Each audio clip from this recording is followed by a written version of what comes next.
TV를 보는데 어떤 분이 그런 이야기를 하는 거예요. 어제 먹은 음식이 오늘의 내 몸을 만들고 오늘 먹은 음식이 내일의 내 몸을 만든다. 듣고 보니까 참 평범한 말인 것 같은데 참 맞는 말이다. 그런 생각이 들었습니다. 의사 선생님이 우리나라가 사망률 1위가 암인데 그 암 중에서도 이 폐암이 1등이고 간암이 2등이고 대장암이 세 번째고 그런 것 같아요. 대장암 전문 서울대 병원 의사 선생님 박규주라는 분이 나오셔서 그런 이야기를 하신 것 같은데 너무 평범한 말인데도 너무 참 대단한 말이다. 저는 점심을 여러분들도 잘 아시겠지만 저는 밥값을 참 아끼는 편입니다. 그래서 아침에도 감자나 이렇게 빵이나 간단한 거 먹고 점심 때도 라면이나 짜장면이나 끓여 먹고 이제 저녁에 이제 식사를 제대로 하는데 그래서 새끼 다 합해가지고 목표는 5,000원을 안 넘기고 조금 더 많이 가면 10,000원 안 넘겨야지 그런 생각인데 그 말을 듣고 나니까 이 정신을 차려야 되겠다. 맞다. 내가 라면만 먹어갖고 어떻게 좋은 몸을 이루겠느냐 그런 생각이 들어서 이런 평범한 말을 내가 지금까지 몰랐던 거 하면서 또 누가 유명한 사람이 말했는가 한번 찾아왔습니다. 찾아보니까 많은 사람들이 이런 비슷한 말을 많이 했는데 특별히 또 유물론의 대가인 우리 마르크스 그분의 스승이 되는 포이에르 바하라는 그런 철학자가 있어요. 그분이 또 이 같은 이야기를 했더라고요. 사람은 자기가 먹는 것으로 이루어진다. 그런 뜻인 것 같은데 독일 말로는 Der Mensch ist was er ist 그런 말입니다. 그게 뭐냐면은 사람은 자기가 먹는 것이다. 이런 그런 표현인데 그만큼 사람은 무엇을 먹느냐에 따라서 어떤 몸을 이루고 살아간다 하는 그런 말인 것 같습니다. 그 말을 들으면서 한편으로는 조금 더 생각을 해보았습니다. 몸은 그렇다면 우리의 삶은 어떻느냐? 어제 내가 살은 삶이 오늘의 내 삶을 좌우하고 오늘 내가 어떻게 살았느냐가 내일의 내 삶을 좌우한다. 그렇게 우리가 생각할 수 있습니다. 모든 사람들은 행복하기를 원하고 복받기를 원하고 건강하고 부자가 되기를 원하고 형통하기를 원하고 모든 사람들은 다 잘 되기를 바랍니다. 그래서 사람들은 그것을 복의 근원 되시는 하나님을 알지 못하고 복의 주인은 하나님이십니다. 하나님이 남자와 여자를 자기 형상대로 만드시고 그들에게 복 주시며 가라사대 복을 주시는 분은 하나님이신데 하나님은 찾기를 싫고 하나님은 간섭하는 하나님, 나를 불편하게 하는 하나님이라 생각하여서 하나님은 찾지 아니하고 다른 것들을 찾습니다. 조상의 묘를 잘 쓰면 복을 받지 않을까? 풍수지리를 잘하면 복을 받지 않을까? 내가 점을 잘 보면 복을 받지 않을까? 내가 복채를 두둑히 주면 액땜을 해가지고 내가 또 복을 받지 않을까? 태양신에게 빌면 달에게 빌면 이렇게 사람들은 복을 주시는 분인 하나님을 찾지 아니하고 엉뚱 데다가 복을 빌면서 왜 그렇게 비느냐? 사람들은 복을 받기를 원하는데 오늘 말씀해 보니까 복은 받는 것이 아니라 복은 있는 것이다. 그렇게 말씀을 합니다. 중국 사람들은 푸따우다 이래가지고 복도라는 한자를 쓰는데 이 도자는 거꾸로 되다 하는 도자도 있고 이르다 하는 도자도 있습니다. 발음이 똑같아가지고 중국 사람들은 복이 거꾸로 된다, 또 복이 나에게 온다. 그래서 복자를 거꾸로 복자를 써서 대문이나 다른 데 붙일 때는 거꾸로 붙인다고 합니다. 왜냐하면 중국 사람들은 복이 하늘로부터 하나님은 알지 못하지만 그들은 하나님 대용으로 옥황상제니 뭐니 이렇게 생각을 하지만은 어쨌든 복은 하늘로부터 내려온다 생각하기 때문에 복도 붓다우다 해서 복을 거꾸로 붙이는 그러한 풍습이 있다고 합니다.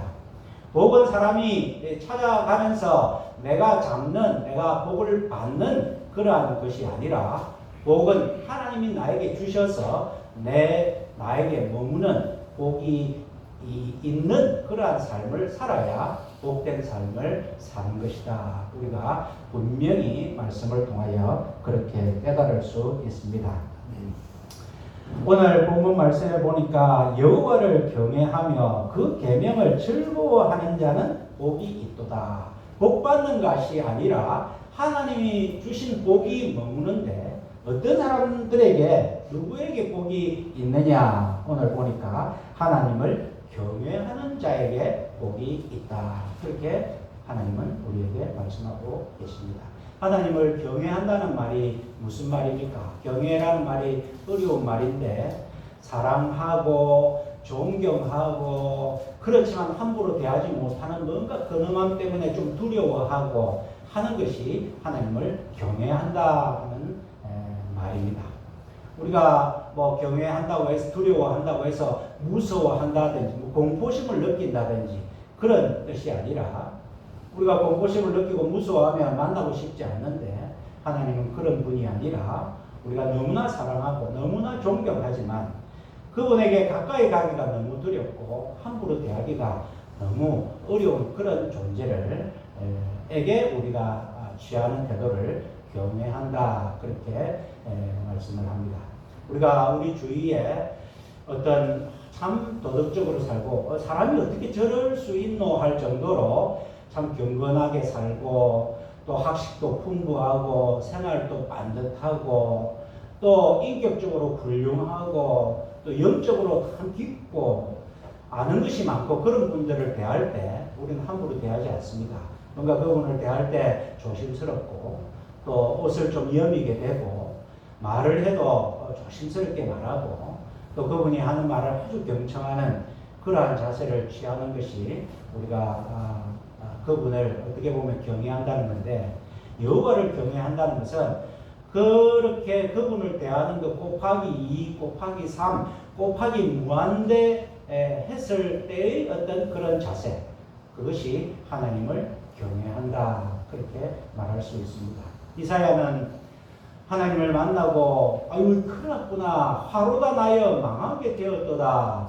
나는 입술이 부정한 사람인데 내가 입술이 부정한 사람 가운데서 하나님을 만나게 되었다. 그렇게 고백을 하면서 하나님을 만나는 사실을 너무나 두려워하는 그런 고백을 하는 것을 우리가 말씀을 통하여 알게 됩니다. 베드로 사도도 마찬가지입니다. 예수님께서 베드로에게 찾아오셨습니다. 베드로가 처음에는 누군지 모르고 열심히 고기잡이를 했는데 건진 것이 없습니다. 예수님께서 베드로에게 나타나셔서 베드로야 저 깊은 데 가서 그물을 한번 내려봐라 그렇게 이야기하니까 베드로가 순종하여서 그물이 찢어질 정도로 많이 고기를 낚았는데 그 베드로는 예수님이 누구신지도 모르고 자기는 고기 잡는데 베테랑이지만은 그런 어떤 분이 나에게 그런 말씀을 하시니까 순종하는 마음으로 해봤더니 자기가 지금까지 잡았지 못했던 그러한 그물이 찢어질 정도로 잡았고 그때 예수님께서 예수님께 나와서 엎드리면서 베드로가 한 말이 주여 나를 떠나소서 나는 죄인입니다. 그렇게 고백을 했습니다. 이것이 바로 하나님을 경외하는 자세다는 것입니다.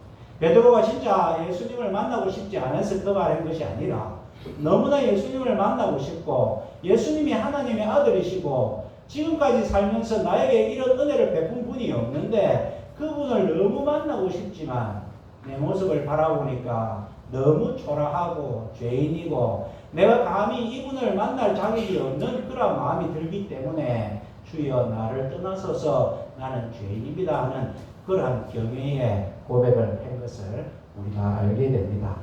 어떤 사람이 복이 있느냐? 여호와를 경외하는 자가 복이 있다. 그렇게 말씀을 합니다. 우리가 다 복이 있고 싶습니다. 우리가 하나님을 경외하는데 참 경외하는 것이 무엇인지 우리가 알아야 되고 누가 또 하나님을 경외할 수 있느냐? 하나님을 바르게 아는 사람이 하나님을 경외할 수가 있습니다. 잠언 1장 7절에 보면 여호와를 경외하는 것이 지식의 근본이여늘.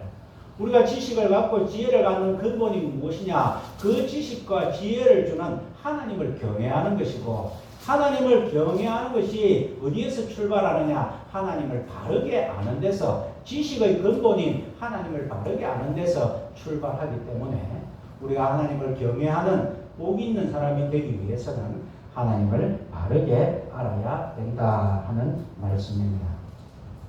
경외하는 것은 경배를 불러일으킵니다. 내가 하나님을 경외하는데 사랑하고 존경하고 좀 두렵기는 하지만 그분이 너무 좋은데, 그분을 경외하는 방법이 그분의 이름을 높이고 그분을 찬양하는 경배의 모습으로 나온다는 것입니다. 내가 하나님을 경외하기는 하는데 하나님을 경배하지는 않는다고 한다면 그것은 참 경외라 말할 수가 없습니다. 오늘 우리는 하나님 앞에 하나님을 경외하는 자로서 복이 있는 사람이 되었으면 좋겠습니다. 예레미야 선지자를 통하여서 하나님께서 이스라엘 백성들, 망하게 되는 이스라엘 백성들에게 경고의 말씀을 주는데, 너희가 두 가지 악을 나에게 저질렀다. 그것이 무엇이냐? 복의 근원되는 나를 버린 것과 또 너희 스스로 웅덩이를 판 것인데 그것은 물을 저축지 못할 터진 웅덩이다. 너희가 지금 망하게 되었는데 왜 망하게 되었느냐? 나에게 큰 악을 행한 게 하나 있는데 너희가 복에 근원되는 나를 버렸다. 복을 주시는 분은 하나님인데 나를 무시하고 경외하지를 않았다. 그것이 너희의 악이요 고통이다. 하나님을 버림과 동시에 네 힘으로 악착같이 한번 살아보려고 해서 저수지를 물을 저축하려고 웅덩이를 팠는데 거기에 물을 저축하면 그 사막에서 양들도 먹이고 농사도 짓고 뭐 그렇게 행복할 줄 알았더니만 네가 판 그 저수지는, 그 웅덩이는 물을 저축하지 못하는 터진 웅덩이를 가지고 네가 지금 그렇게 살아가고 있는 것이다. 두 번째로 네 속에 나를 경외함이 없는 것이 악이요 고통이다. 그렇게 하나님께서는 말씀하시면서 하나님을 경외하는 것이 얼마나 우리의 삶에 중요한가 그렇게 말씀해 주시고 있습니다. 두 번째로 하나님을 여호와를 경외하는 것으로 끝나는 것이 아니라 그 계명을 크게 즐거워하는 자는 복이 있다. 하나님을 경외하면서 하나님의 계명을 즐거워하는 자가 복이 있다.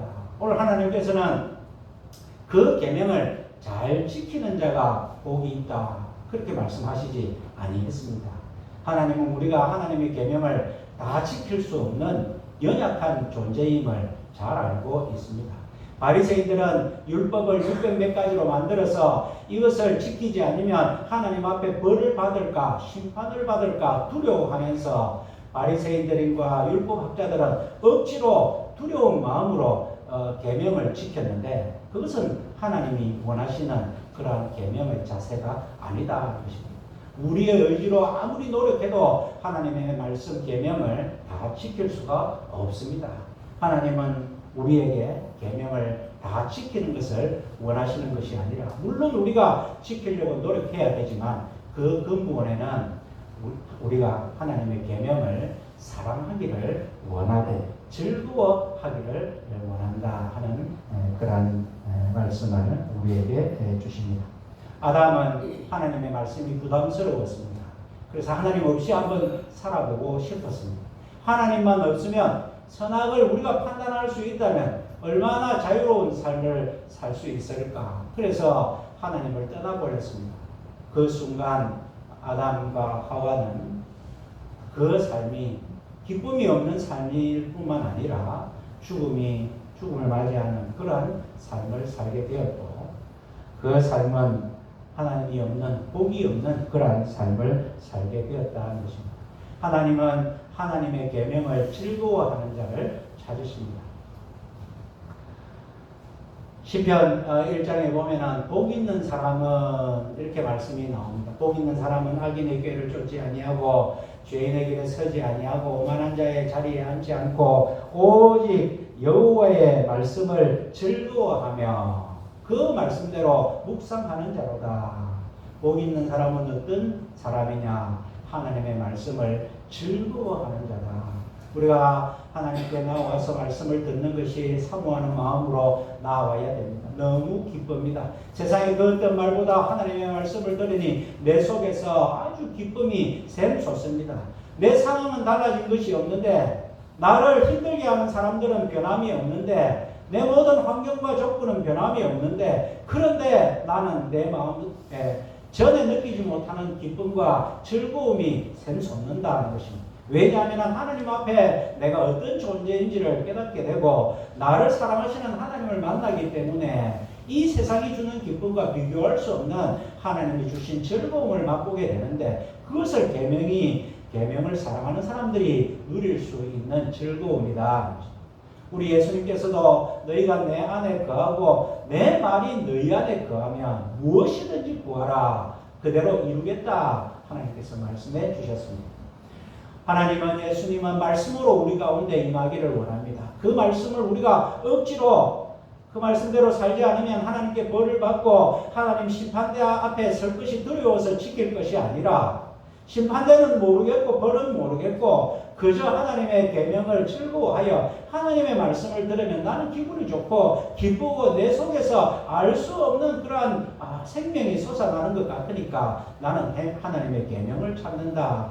그런 자가 하나님의 복이 있는 자다. 그렇게 말씀을 하고 있습니다.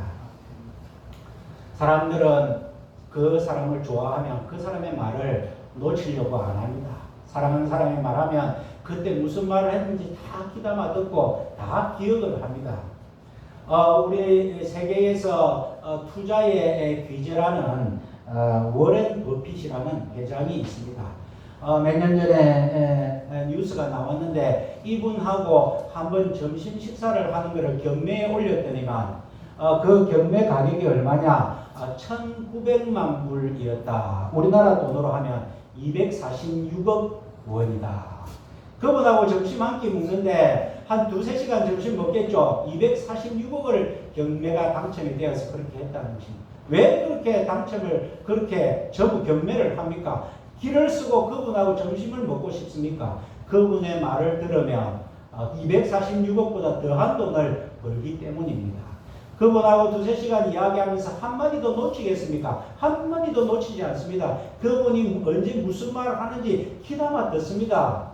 우리의 삶을 좀 윤택하게 하는 사람의 말도 그렇게 귀담아 듣고 그렇게 그 말을 듣기를 즐거워하는데, 우리의 생사화복을 주관하시고 우리에게 영원한 생명을 주시고 우리를 구원해 주시는, 우리에게 모든 좋은 것을 주시는 그런 하나님, 우리를 살리기 위해서 아들을 죽이시면까지 우리를 사랑하신 그분의 말씀을 듣는데 우리가 얼마나 그 계명을 즐거워하느냐. 그 계명을 즐거워하는 자에게 복이 있다고 말씀하시는데 우리가 얼마나 하나님의 계명을 즐거워하느냐, 우리가 돌아보는 시간이 되어야 되겠습니다. 통계로 보면은 주일날 설교 말씀을 듣고 일주일 동안 성경책을 한 번도 보지 않는 성도가 54%다. 그렇게 이야기를 합니다. 우리 가운데도 찔림을 받는 분들이 있겠죠. 충분히 이해합니다. 먹고 살기 위해서 얼마나 바쁩니까? 내가 2사람, 3사람 몫을 해야 되고 다른 사람이 하지 못한 역할을 하다 보니까 열심히 살아갑니다. 열심히 살아가는 거 중요하죠. 그러나 그 가운데서도 우리가 하나님의 계명을 즐거워하는 자에게 복이 있다고 했는데, 우리가 사는 목표는 이 땅에서 좀 복을 누리며 사는 것이 목표인데 하나님의 계명을 즐거워하지 않고 그 말씀을 억지로 읽는다거나 억지로 우리가 살아간다면 하나님께서 얼마나 슬퍼하시겠느냐. 어차피 하나님께서는 우리에게 복을 주시기로 작정을 했는데 복을 받는 우리가 그 말씀을 받는 것을 즐거워하여서 하나님을 경외하고 하나님을 사모하지 않는 그러한 모습을 우리 하나님이 하시고 얼마나 답답해 하시겠느냐.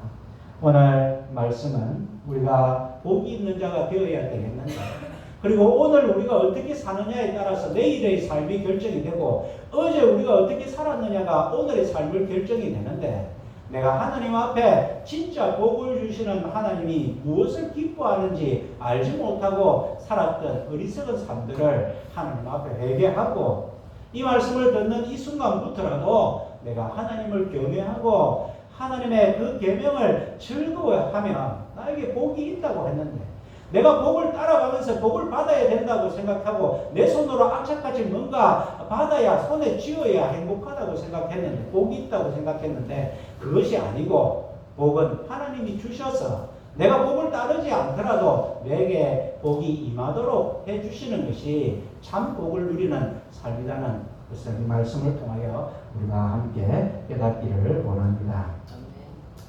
두 번째로 오늘 읽은 말씀에 보니까 이렇게 복이 있는 자는 어떻게 사느냐 2절 말씀에 그 후손이 땅에서 강성하며 정직자의 후대가 복이 있으리로다.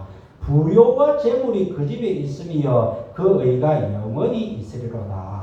우리가 좋아하는 거 다 들어있습니다. 부요와 재물도 있고 후손도 잘 되고 우리가 복이라 하면은 다 이런 거 누리는데 오늘 이 말씀에 자세히 보면 하나님께서 이 복을 누리는 것이 그냥 일순간에 누리는 것이 아니라 계속되는 것, 영원히 되는 것에 초점을 맞추고 있다 하는 것을 우리가 보게 됩니다.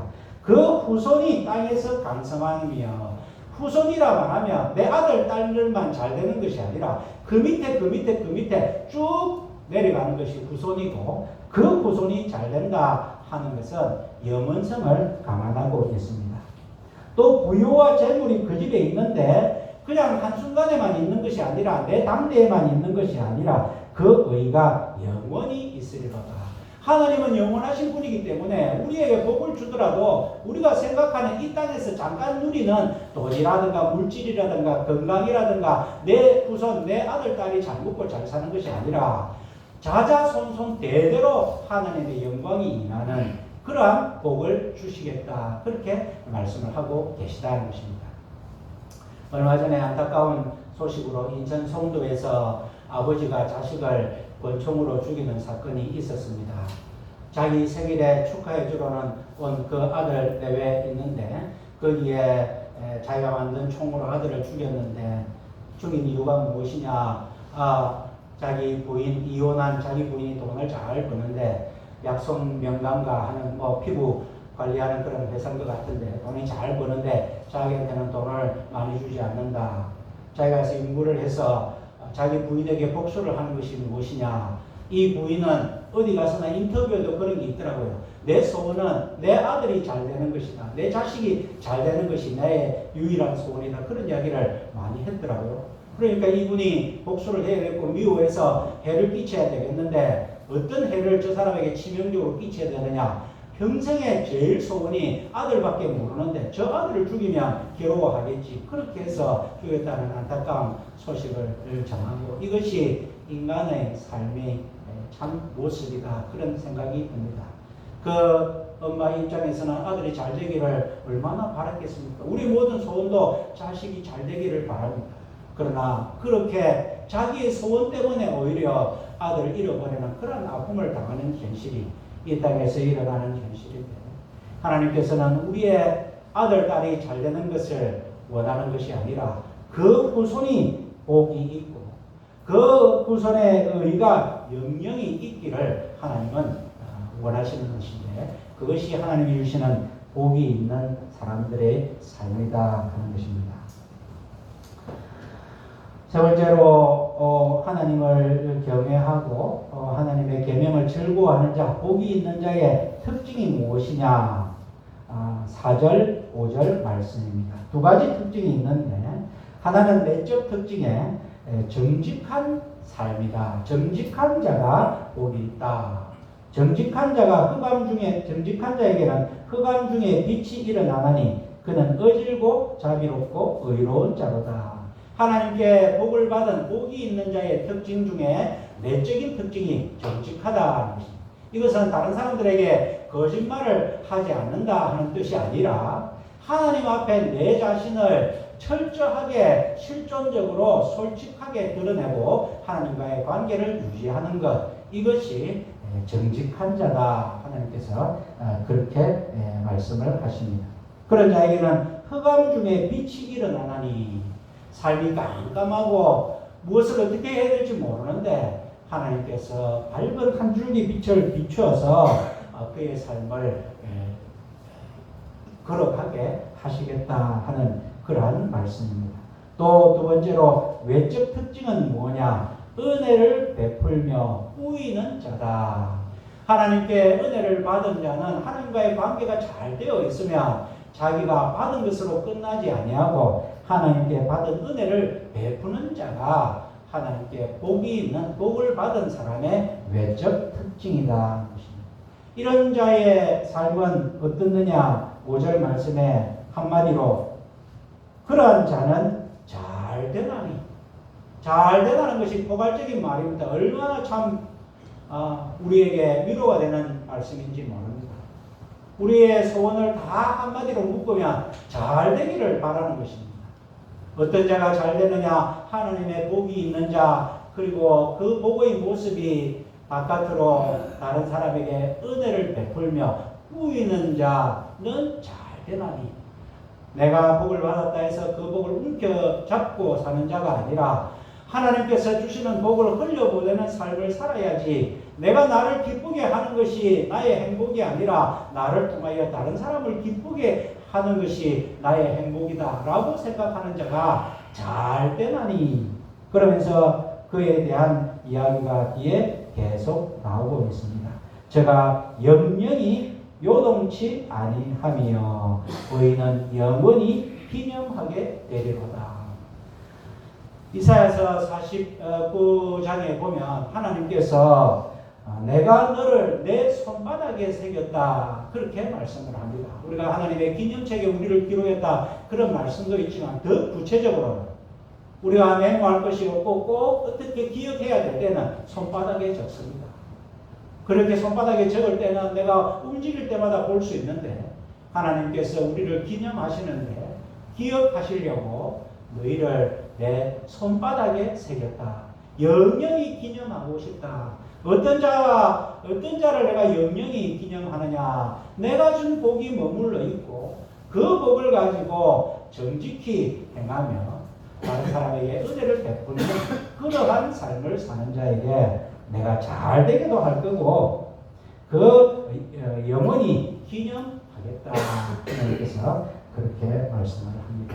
이러한 자는 세상을 거꾸로 살아가는 사람들입니다. 다른 사람들은 왜 다른 사람에게 나누어 주느냐? 내가 애써 번 돈, 내가 애써 잡은 행복을 나누어 주느냐? 그렇게 사는 것이 상식적이고 정상적인 삶이라 생각하지만 하나님을 생각함으로 나의 것을 나누어 주고 은혜를 베푸는 것은 비정상적인 삶인데 거꾸로 살아가는 삶인데 그러한 삶을 하나님께서는 정상적인 삶이고 하나님이 복이 주신 복이 임하는 삶이다. 하나님께서 그렇게 보시며 어떠한 인생이 복이 있는 인생이냐? 하나님께 기억받는 삶이 가장 복이 있는 인생이다. 그렇게 오늘 말씀을 통하여서 우리에게 주시고 있습니다.